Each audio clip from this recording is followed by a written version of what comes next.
할렐루야. 반갑습니다. 우리가 계속해서 여러분 히브리서 11장 믿음의 장이라고 합니다.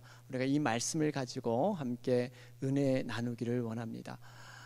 우리가 지난주 말씀을 통해서 배운 것은 믿음의 정의에 대해서 우리가 배웠습니다.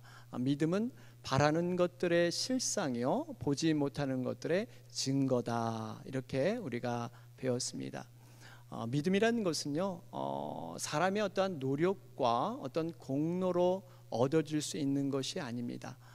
영원하시고 전능하신 하나님께서 주시는 선물이 믿음인 것입니다. 그렇기 때문에 그 믿음이라는 것은 우리 스스로 얻을 수 없기 때문에 하나님이 주시는 것이기 때문에 그 믿음 속에는 우리가 생각하지 못하는 무한한 능력이 이 믿음 가운데 포함되어 있습니다. 그것이 무엇이었습니까? 믿음으로 바라는 자들에게는 믿음으로 누릴 수 있는 그러한 능력과 축복을 허락해 주셨습니다. 또한 이 보이지 않는 세계에 대해서 믿음을 통해서 볼 수 있는 이 영안이라 그러죠. 믿음의 눈을 우리에게 허락해 주셨습니다. 뿐만 아니라 영원하신 하나님이 우리 눈에 안 보이는데 그 하나님이 살아계시다는 것을 믿음을 통해서 동행하게 하시고 경험하게 하신 것, 여러분 이것이 다 믿음의 축복이지 않겠습니까? 그런데 우리가 이 믿음이라는 부분들을 생각할 때 과연 보이지 않는 하나님께서 보이는 이 세계에 어떻게 믿음을 주시기 위해서 우리에게 어떠한 일을 해 주실까? 여러분 그것은 바로 말씀을 통해서 하나님을 알 수 있도록 하나님께서 모든 것을 이루셨던 것을 우리는 알 수가 있습니다. 그래서 우리가 믿음은 뭡니까?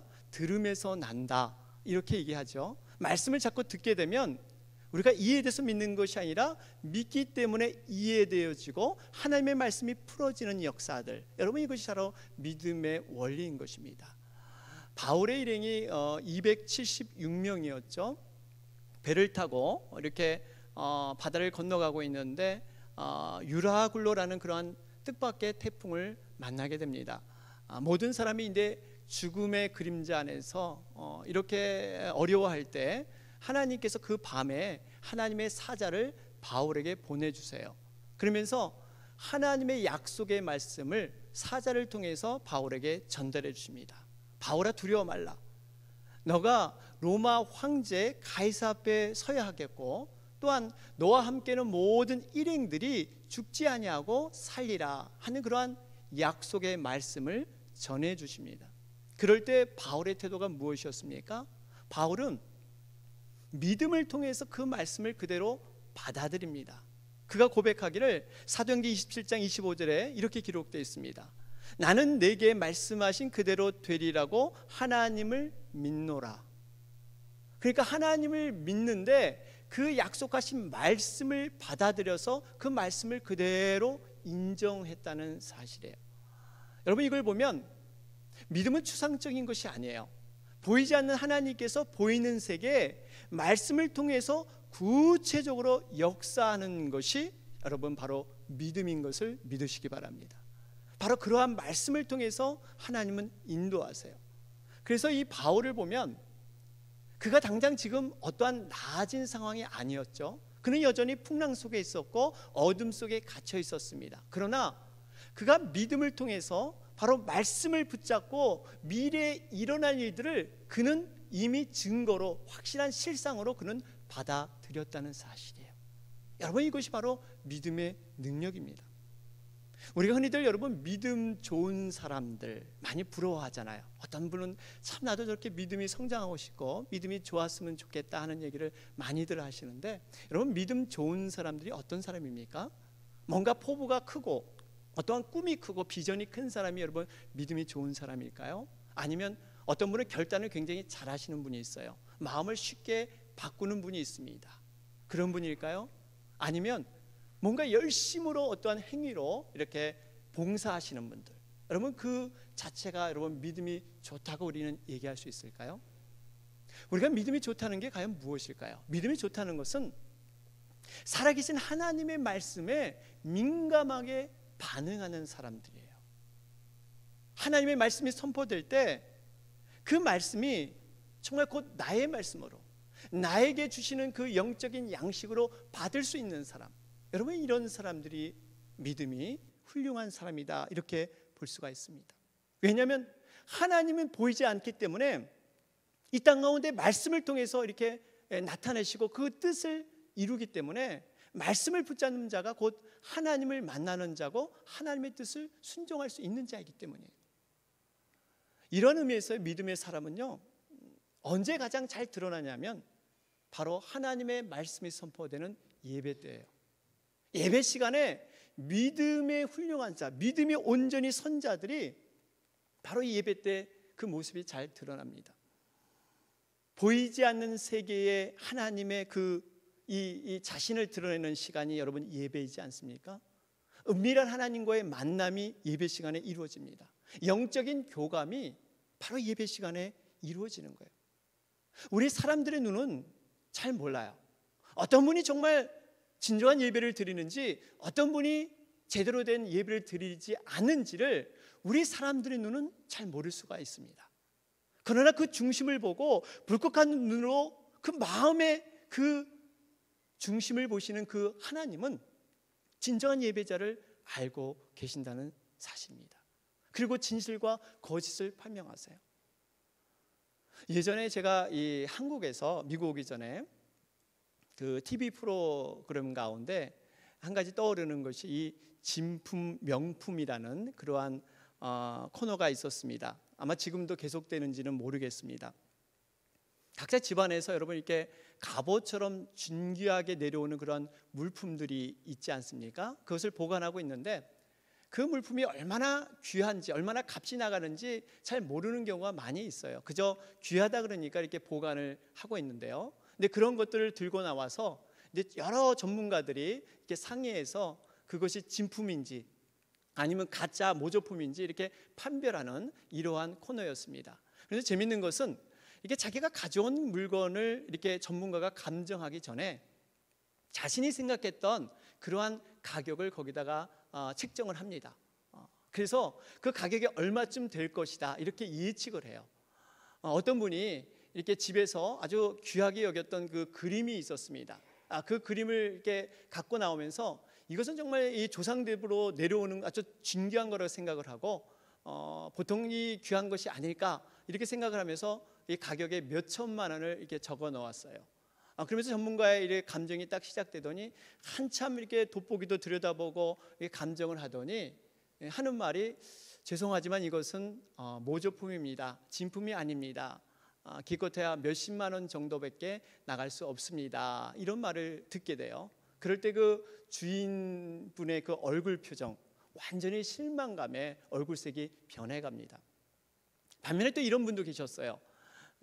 부모님께서 시골에 사셨는데 부모님이 이렇게 돌아가시게 돼서 그 유품을 정리하러 시골에 내려가셨습니다. 내려가다 보니까 이 정리하다 보니까요 이렇게 그 도자기 자기를 하나 발견을 해요. 근데 이것을 버리기도 뭐하고 또 부모님이 갖고 계셨던 유품이기 때문에 가져와서 그냥 이렇게 보관을 해놨어요. 우연한 기회에 이 TV 프로에 나왔습니다. 별로 중요하지 생각을 안 해서 가격을 몇십만 원을 이렇게 적어냈어요.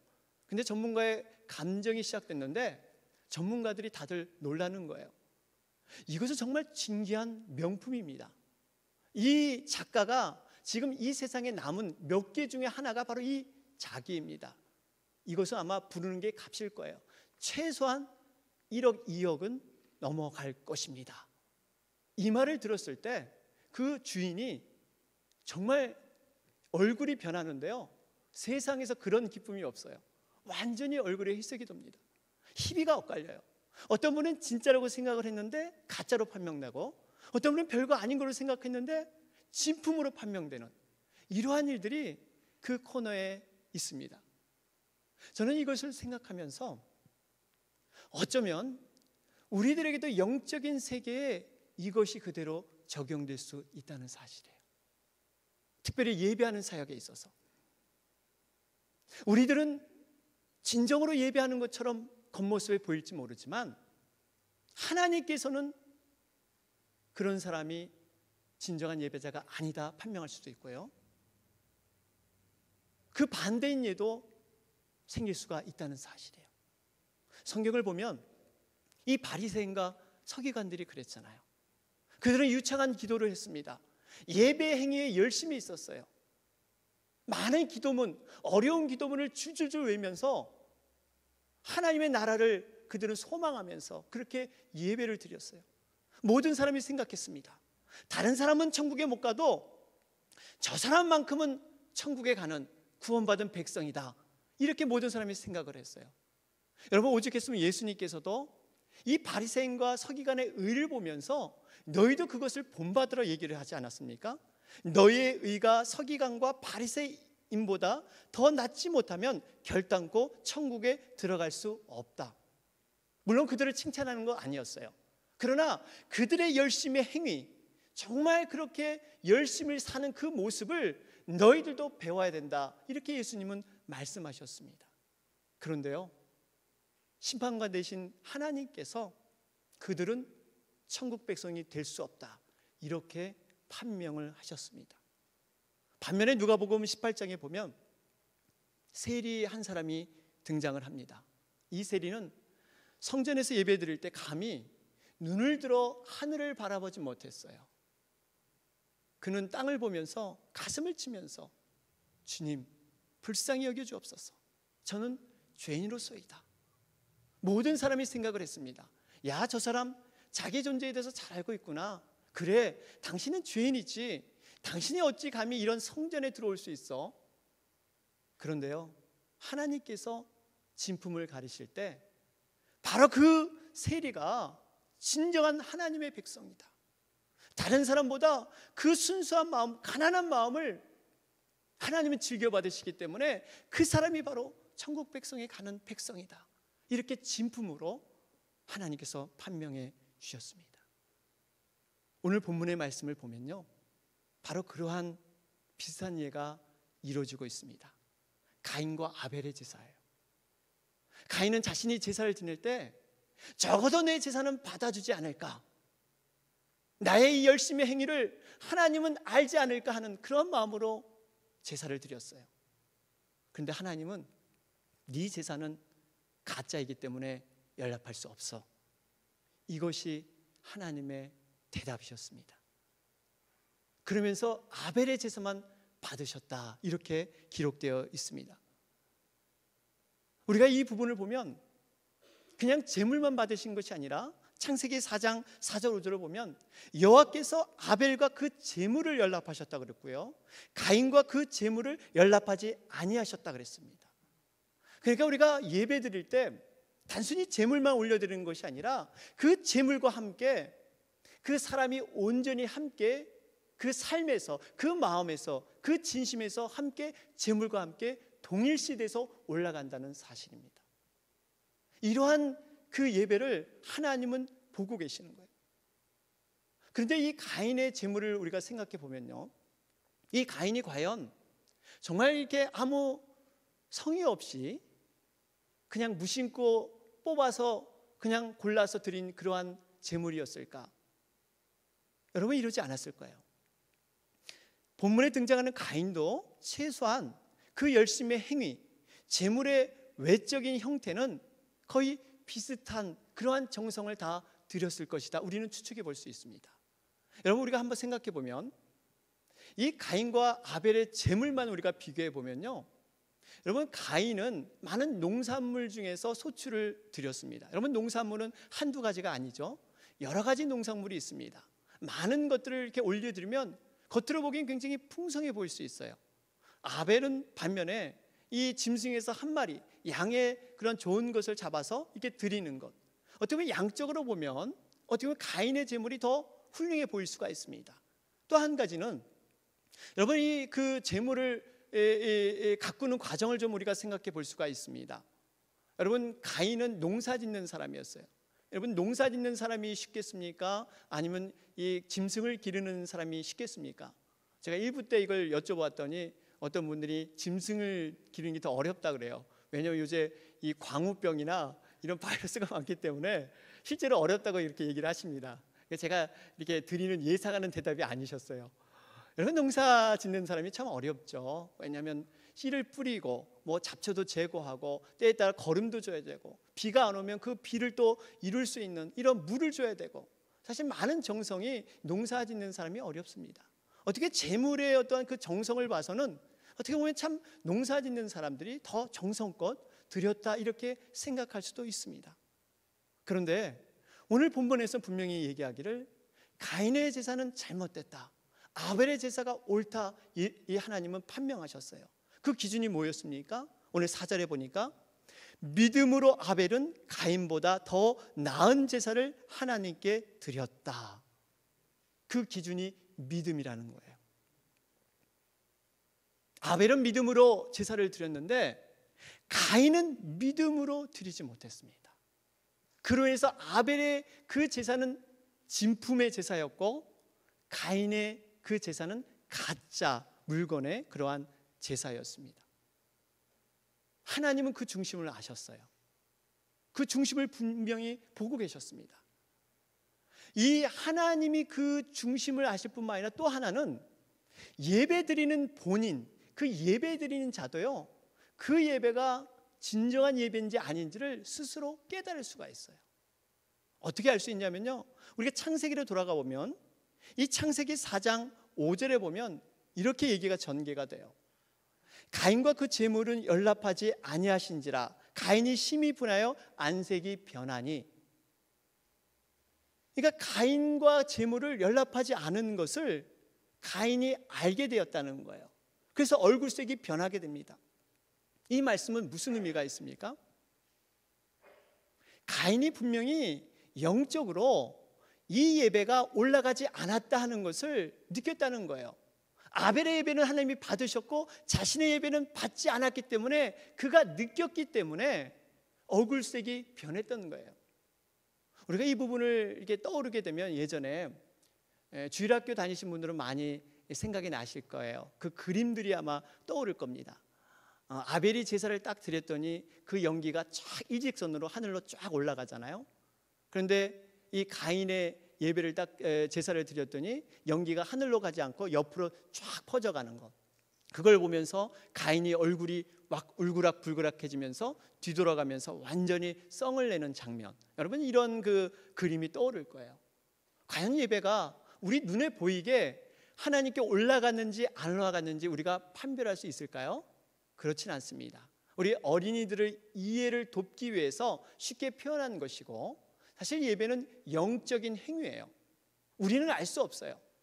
하나님이 아시고 본인이 정말 하나님께 올려졌다 하는 것을 느낄 수는 있습니다. 바로 가인이 그걸 느꼈던 거예요.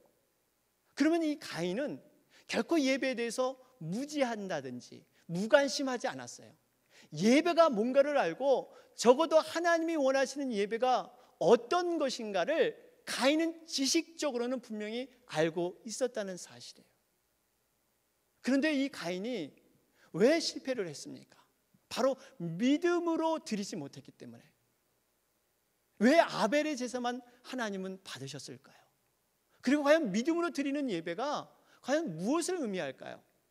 저는 두 가지 정도로 여러분과 함께 이 믿음으로 드리는 제사에 대해서 좀 말씀을 드리고자 합니다.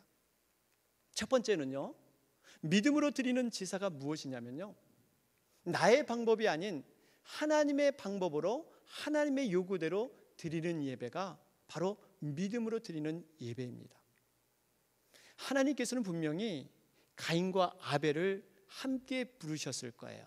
그리고 가르쳐 줬을 것입니다. 과연 이 예배가 뭐고 제사가 무엇인가, 이러한 얘기를 분명히 해주셨을 거예요. 특별히 과거에 그 부모님들이 실수했잖아요. 연약한 점이 있었잖아요. 그들이 죄를 짓고 타락함으로 말미암아 이 나뭇잎으로 자기의 부끄러운 죄를 가렸습니다. 임시적인 방편이고요, 자신의 의와 노력으로 이 죄를 가리려고 하는 노력이었습니다. 그럴 때 하나님께서 짐승을 죽여가지고 그 피를 흘리고 짐승의 가죽옷을 통해서 그들의 영원한 죄악을 가려주셨습니다. 이 교훈에 대해서 분명히 아벨과 가인에게 하나님은 똑같이, 누구는 많이 가르쳐주고 누구는 적게 가르쳐주고 이러지 않고 똑같이 너희들 내가 원하는 제사가 바로 이런 것이다, 이것을 분명히 가르쳐 주었을 것입니다. 히브리서 9장 22절 말씀처럼 피 흘림이 없은즉 사함이 없느니라. 바로 하나님이 원하시는 제사의 방법, 그거에 대해서 분명히 가인도 알고 있었다는 사실이에요. 그런데 가인이 어떻게 예배를 드립니까? 그는 자기의 의와 자기의 경험과 자기의 지식을 포기하지 않습니다. 하나님이 원하시는 그 예배를 알면서도, 그 지식을 갖고 있으면서도 하나님이 원하시는 방법이 아닌 자기의 방법으로 예배를 드렸다는 거예요. 그렇기 때문에 그 가인의 예배는 하나님이 받을 수 없는, 하나님이 기뻐하고 흠양하는 예배가 될 수 없었다는 것을 우리가 교훈으로 받을 수가 있습니다. 그러면서 두 번째로 우리가 믿음의 예배를 또 한번 생각해 보면요, 어떤 것이 있냐면 그 믿음의 예배는 생활에서 은혜와 감사로 이미 시작된 예배라는 사실입니다. 예배는 생활부터 시작이 돼서 지금 우리가 드리는 그 주일 예배로 이어지고 있다는 사실이에요. 여러분, 가인의 문제가 무엇이었습니까? 제가 전제에 말씀드렸듯이 가인은 어떤 재물의 문제가 아니라 그랬습니다. 재물의 겉모양의 문제가 아니었어요. 하나님께서 사실 그 재물보다 본질적인 것을 하나님은 지적하고 계십니다. 바로 죄의 문제였습니다. 창세기 4장 우리가 6절에 돌아가 보면요, 아벨의 제사만 받으니까 이제 얼굴이 분하여 얼굴색이 변할 때 하나님께서 왜 변했느냐 이걸 물으시고 7절에 이렇게 말씀하세요. 네가 선을 행하면 왜 낯을 들지 못하겠느냐, 그러면서 너에게 평상시 죄가 있다. 그러면서 이 죄의 유혹을 너가 다스려야 된다. 이 죄의 유혹이 너한테 너무나도 강하지만 그 성경에는 뭡니까? 이 죄가 문 앞에 엎드려졌다 이렇게 기록되어 있죠. 그만큼 유혹이 강하지만 너는 이 죄를 다스릴지어다. 다스리지 못한 것이 바로 너의 문제다. 이렇게 지적하는 장면이 창세기 4장에 나오고 있습니다. 그러니까 가인이 자신의 죄를 다스려야 되고 분명히 이것을 다스려야 했음에도 불구하고 이것을 다스리지 않고 뭔가 제사하기 전에 그 죄를 다스리지 않고 왔다는 사실이에요. 단순히 예배 행위에서 문제가 아니라 이미 예배 전에 가인에게 문제가 있었다는 것을 지금 창세기는 말씀하고 있습니다. 가인이 무엇이 문제였을까요? 예배 행위는 아니라 그랬죠. 가인도 어떻게 보면 남들처럼 주일이 되니까 아침 일찍 일어나서 예배 시간에 늦지 않고 예배를 준비했습니다. 옷을 가장 깨끗하게 입고 최상의 것을 준비해서 입고 나왔을 거예요. 재물, 좋은 것 드려야 된다고 알기 때문에 가장 좋은 것을 골라서 갖고 나왔을 것입니다. 그런데 그의 문제가 뭐였을까요? 삶에서 예배가 없었다는 사실이에요. 가인은 가정에서, 작업 현장에서, 사역에서 예배하는 거리가 먼 그러한 삶을 그는 살았던 것입니다. 하나님께서 생육하고 번성하고 이 세상을 다스리라 그랬는데 그는 일을 하면서 스트레스 받으면서 일에 쫓겨서 내가 왜 이렇게 살아야 되는가 하는 원망과 불평이 그 입을 떠나지 않았어요. 하나님이 우리의 아버지가 되셔서 그분이 나를 보호하시고 항상 나에게 인도자 되시는, 그분은 정말 좋으신 분이시다 하는 그 하나님과의 관계가 삶에서 전혀 일어나지 않았다는 사실이에요. 그러면서 예배 시간이 되니까, 주일이 되니까 그저 가방 꾸려서 예배 자리에 나왔던 이러한 가인의 모습, 여러분 상상해 보십시오. 가인이 땅을 파고 씨앗을 뿌리고 걸음을 주면서 과연 믿음의 감사나 찬양이 그 가운데 있었겠습니까? 하나님 앞에 소출을 드릴 때 그 소출이 정말 가인의 그 감사와 찬양의 소리를 듣고 그 소출이 기뻐서 하나님 앞에 드려지는 그러한 제물이 되었겠습니까? 그렇지 않습니다.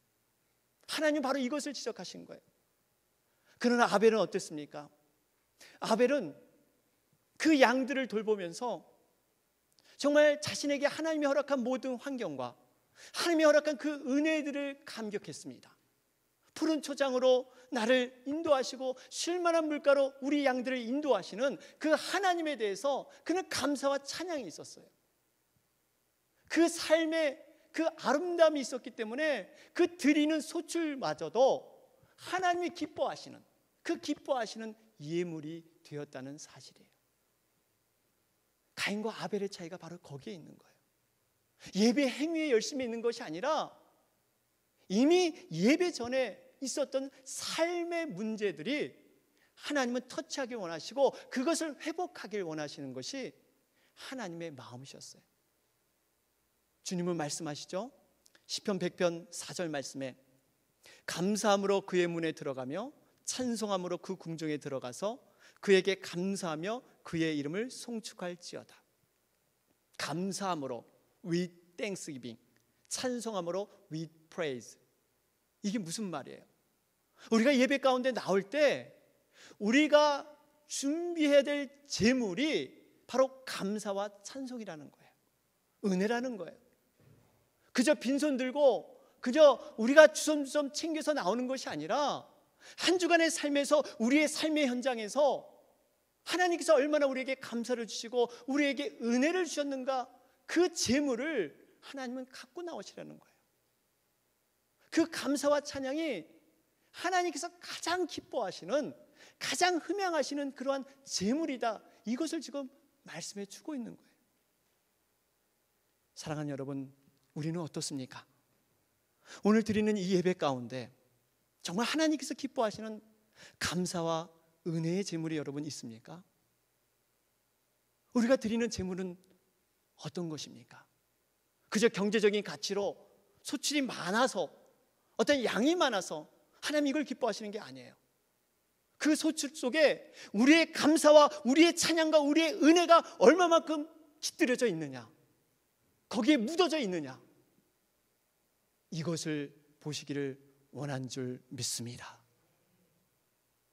우리의 소출이 이렇게 드려질 때 하나님이 기뻐하는, 흠양하는 예배가 되는 거예요. 사랑하는 여러분, 우리가 한 가지 유념해야 될 부분이 있습니다. 익숙해지는 신앙생활일수록, 익숙해지는 영적 생활일수록 습관을 쫓아서 드려지는 예배와 기도 가운데 자칫하면 우리의 본질적인 것을 잃어버리기 쉬운 유혹들이 우리에게 있다는 사실이에요. 물론 예수님께서도 습관을 쫓아서 새벽 미명에 기도하시기를 즐겨하셨습니다. 습관화된다는 것 무척 중요합니다. 그러나 반면에 한 가지 우리가 이 습관화된다는 것, 매너리즘에 빠지게 되면요, 그 본질을 놓치기가 참 쉬워요. 특히 예배의 이러한 행위 가운데는 습관적으로 나오는, 나도 모르게 습관적으로 나오려고 하는 이러한 경향들이 우리 육적인 소욕 모든 사람 가운데 있다는 사실이에요. 이것을 매일 떨어버리지 않으면, 이것을 매일 갈아엎지 않으면 서기관과 바리새인이 멀리 있는 사람이 아닙니다. 바로 우리들이 될 수 있어요. 우리들이 굳어질 수 있다는 사실이에요. 오늘 말씀을 통해서 주님은 우리에게 이러한 메시지를 줍니다. 아벨은 믿음으로 더 나은 제사를 드렸다. 여러분, 믿음의 제사는 무엇입니까? 나의 열심의 방식이 아닙니다. 나의 만족이 아닙니다. 하나님의 방식, 하나님이 기뻐하시는 예배가 믿음의 예배입니다. 뿐만 아니라 이 예배는 그냥 이 시간에 이루어지는 것이 아니라 삶에서 감사와 은혜로 시작된 그 예배, 그 예배가 지금 절정 가운데 궁극적으로 이 예배가 이루어지고 있다는 사실입니다. 오늘 이 말씀을 우리가 되새기면서 아무쪼록 여러분, 믿음으로 드린 이 아벨처럼 우리가 예배를 새롭게 하고 또 주님이 기뻐하시는 예배로 우리 모두 산제물로 드리는 여러분과 제가 되길 주님의 이름으로 축원합니다. 아멘.